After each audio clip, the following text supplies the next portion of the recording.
Cette vidéo pour montrer comment calculer des puissances. Donc tout d'abord l'exposant explique combien de fois on va écrire le nombre, mais en le multipliant par lui-même. Donc par exemple, le premier calcul vaut 2 fois 2 fois 2 fois 2. Sauf que là, on me demande les résultats directs. Donc l'idée, c'est d'avoir ce calcul-là dans la tête, qui fait 2 fois 2, 4 fois 2, 8 fois 2, 16. Donc qui nous donne le résultat qu'on arrive à finalement trouver directement. Alors, là où il faut faire attention, c'est lorsqu'on a un signe moins. Là, cette fois, le calcul, donc là encore, je vais l'écrire, mais on verra qu'on peut le trouver en résultat direct. Le vrai calcul, c'est celui-ci. J'ai le nombre moins 2, fois encore le nombre moins 2, fois encore le nombre moins 2, fois encore le nombre moins 2. En réalité, c'est ce calcul-là. Alors, on voit qu'au niveau des nombres, on retrouve le 2 fois 2 fois 2 fois 2 qui va me donner 16. Mais au niveau des signes moins, je m'aperçois qu'il y a 4 signes moins. Donc là, la règle pour les signes moins dans les multiplications, c'est de les compter. S'il y en a un nombre pair, ça me donne positif. S'il y en a un nombre impair, ça me donne négatif. Donc là, comme il y en a 4, c'est pair, ça me donne positif. Donc ça veut dire que le résultat, c'est plus 16. Maintenant, au niveau des signes moins, là, je les avais écrits, mais il suffit juste de repérer que lorsqu'il y a ces parenthèses, le signe moins y est autant de fois que l'exposant. Donc là, les signes moins, il y en avait 4. Comme 4, c'est pair, ça m'a donné positif. Alors maintenant, le calcul d'après, on a l'impression que c'est le même. Non, il n'y a pas les parenthèses. Les parenthèses ont tout changé.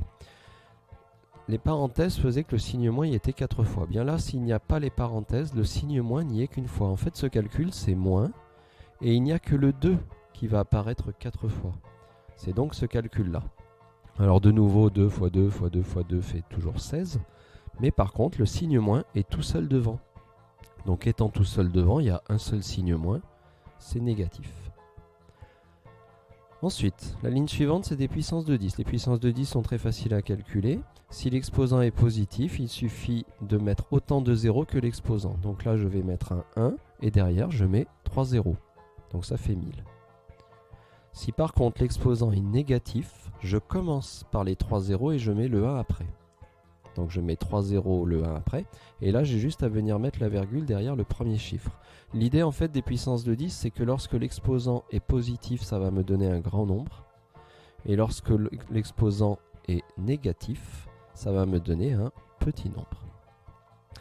Attention au troisième calcul, là le signe moins n'est pas au même endroit. Le signe moins est devant, c'est comme sur le calcul d'au-dessus, c'est-à-dire que le signe moins va être tout seul, donc c'est un résultat négatif. Et ensuite, je retrouve le 10 puissance 3, qui est un 1 suivi de 3 zéros. Donc attention, à ne pas confondre, lorsque le moins est à l'exposant, c'est d'abord les zéros, mais là, le moins n'était pas à l'exposant, il était devant, ça m'a donné un résultat négatif. Ensuite, la ligne suivante, c'est des puissances de 1. Alors, 1 fois 1, ça vaut 1, fois 1, ça vaut 1. On peut multiplier le nombre 1 par lui-même autant de fois qu'on veut, ça vaudra toujours 1. Donc là, c'est assez simple. Le calcul suivant, lui, j'ai un signe moins devant, qui me donne le résultat négatif, et le 1 qui est 56 fois, mais multiplié par lui-même, ça continue de valoir 1. Par contre, pour le dernier calcul, on fait attention parce que cette fois, il y a les parenthèses. Ça veut dire que non seulement le 1 y est 56 fois, ça vaut 1, mais en plus, le signe moins, lui aussi y est 56 fois. Mais 56 étant un nombre pair, ce signe moins, il y est un nombre pair de fois. C'est donc positif, plus 1. Alors, d'autres exemples, là, cette fois des calculs, on ne peut pas vraiment trouver les résultats, ils sont trop compliqués à calculer. On me demande juste de savoir si les résultats seraient positifs ou négatifs, et également de trouver combien il y a en réalité de signes moins dans le calcul. Alors, premier calcul, on n'a pas de parenthèse, on a dit dans ce cas-là, le signe moins est tout seul devant. Il reste tout seul devant, il n'y est pas 8 fois. Donc s'il y est tout seul devant, un signe moins, ça me donne un résultat négatif, et je mets entre parenthèses 1 pour dire qu'il y a un signe moins dans tout le calcul. Calcul suivant, cette fois j'ai des parenthèses. On a dit dans ce cas-là, le signe moins y est autant de fois que l'exposant. Ça veut dire que j'ai 17 signes moins, mais 17 étant impair, c'est encore négatif. Et là j'ai 17 signes moins en réalité dans le calcul. Le vrai calcul c'est moins 14 fois moins 14 fois moins 14, etc. 17 fois. Donc j'ai bien 17 signes moins. Calcul d'après, attention, petit piège, on a envie, ces deux signes moins, de les transformer en un signe plus. Non. Là, il faut d'abord repérer cette partie-là. en se disant que dans cette partie-là, comme il y a les parenthèses, ce signe moins là, il y est en fait 8 fois.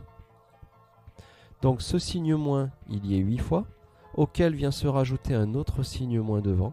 Je me retrouve donc avec 9 signes moins. 9 signes moins, c'est impair. Donc ça me donne encore un résultat négatif. Voilà pour ces calculs de puissance et notamment pour repérer ces histoires de signes moins.